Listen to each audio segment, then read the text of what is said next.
Hi Capricorn, welcome to Higher Source Tarot for your Financial Abundance Tarot reading. This will be a reading, an oracle card and a tarot reading for all Capricorn, Sun, Moon, Rising, and Venus.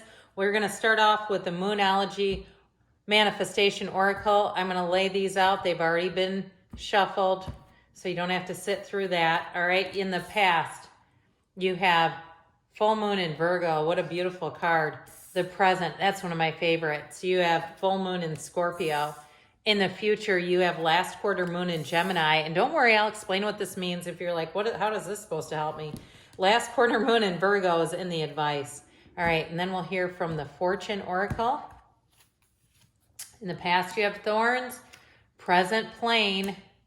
Future, Unity. I like that. And the advice, oh, what a beautiful card and what a beautiful combination. Now, if you don't mind hitting the like button, I appreciate it because this reading isn't every week, so it will help so people will know that it's been posted so they can enjoy it. All right, what else does Capricorn, Sun, Moon, Rising, and Venus need to know to attract financial abundance and prosperity? What guidance do you have for Capricorn about money, please?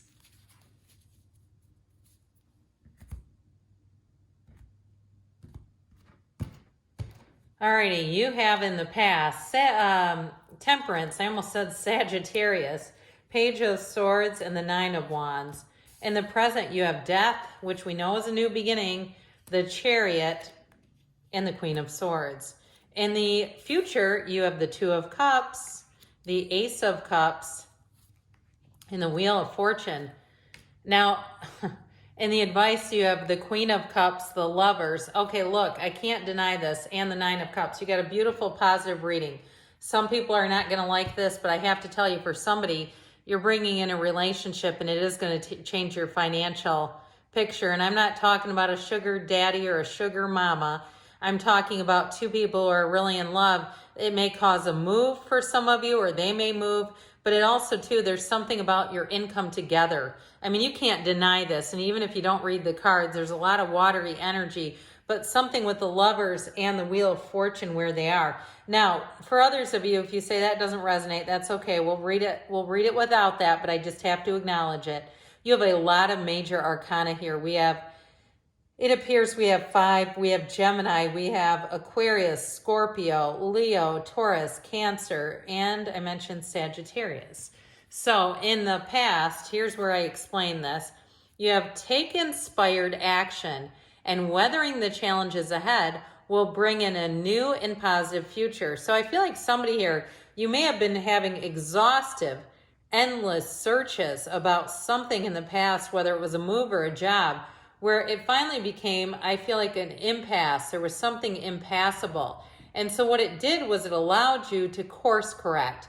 And honestly, what's meant for you will not miss you. And so it's not so much a loss as much as getting your mind sometimes in better alignment with your heart. Sometimes the mind decides this is the right thing for me, but when we keep having these roadblocks, sometimes it's really not, and it's just an avenue to help you get to where you want to be. And especially, too, when we see this temperance energy, see that winding path? That's exactly what that is saying, that the path is not always linear towards your dreams. But I do want to say, with this Nine of Wands, now if some of you got very focused on money, too, because the end of a relationship, I do feel like there's something about that's actually helping those of you that this isn't a piece of it. This love piece can't be denied, that is helping you to move forward. But with the Page of Swords, he vets everything very carefully. The Page of Swords is actually kind of a nice card to have because he's a student he comes from things at a very intellectual way. He's always wanting to fact check and double check and make sure. And so with the Nine of Wands, like I said, I feel like you may have made an exhaustive search, which actually helped in guiding you to the right place. But Temperance says, hey, let's be balanced here. We don't want to wear ourselves out and burn both ends of the candle in here, being too much into work, work, work. So Temperance helps you, too, to wear the world like a loose-fitting garment. so you don't get too frustrated and just turn into a puddle. That temperance energy says let it go and let it flow. But it's also an illumination. That aha moment comes in here too. So I do feel like they're trying to say you have better times coming in here. And so in the present, I mentioned I love this card. Isn't that beautiful? Especially for this time of year. I just love it. It reminds me of Arizona. That there's something about this, and maybe if you live in another part of the world, you may compare it to somewhere where you live, but breathe through the tension, all right? So I mentioned just a touch of frustration seemed to be present in the past, especially with that Thorns card. So the Plane card says a journey is indicated either physically or metaphorically, your life will become more full. And so this Plane card helps you. You're trying to say you have a big transition coming in, especially too with Death and the Chariot.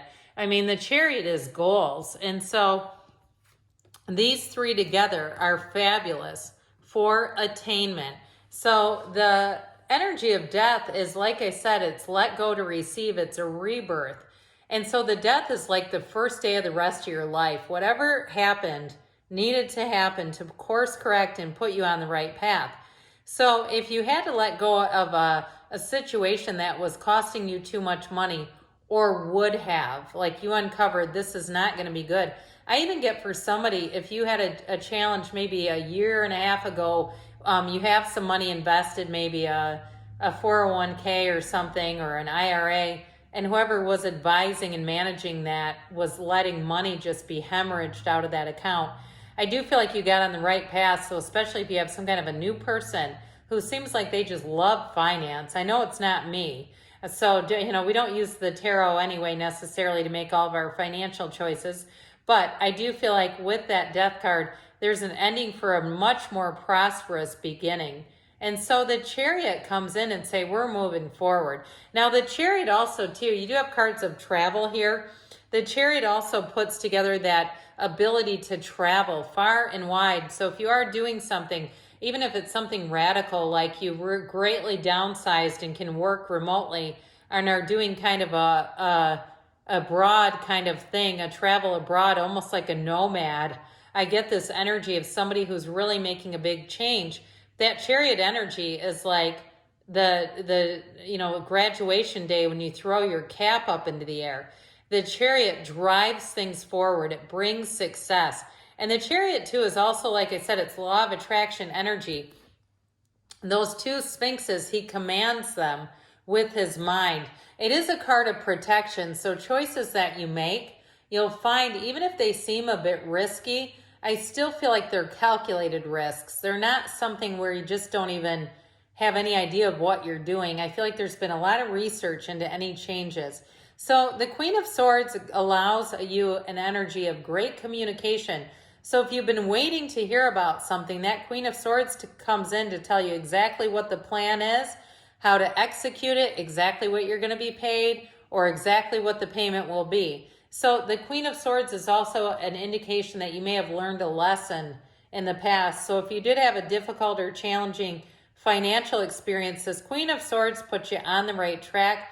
I also feel like too, somebody may have an advisor. I keep getting this thing about an advisor coming in and giving you very good advice. Even if you're younger in your career, it may even be advice about retirement and getting into the place where you'll eventually be able to retire. I don't know if I told you this story, but I'll keep it brief. About a few weeks ago, my sprinkler guy showed up randomly to blow out my sprinkler lines. And if you don't live in a cold climate, what that means is they blow all the water out so it doesn't freeze and burst your lines. Well, anyway, he told me he's 59 and can't retire until he's 70 because he hasn't saved enough money.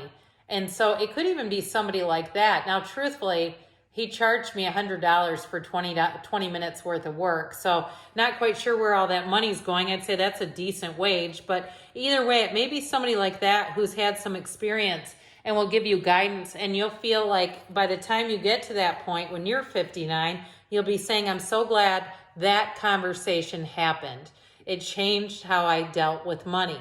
So in the future, you have clear your mind and a time of divine understanding, renewal, peace, and hope. You radiate and attract great love. So in terms of the Unity card too, though, in terms of money, It's also saying you're finding, ta-da, a match. And so this is a very exciting energy in the future. No downside. Now the Wheel of Fortune tells you when to let go and when to hang on. The Wheel of Life is a great card in terms of money because it always spins in your favor. It is never the Wheel of Misfortune. That is not what the card is about.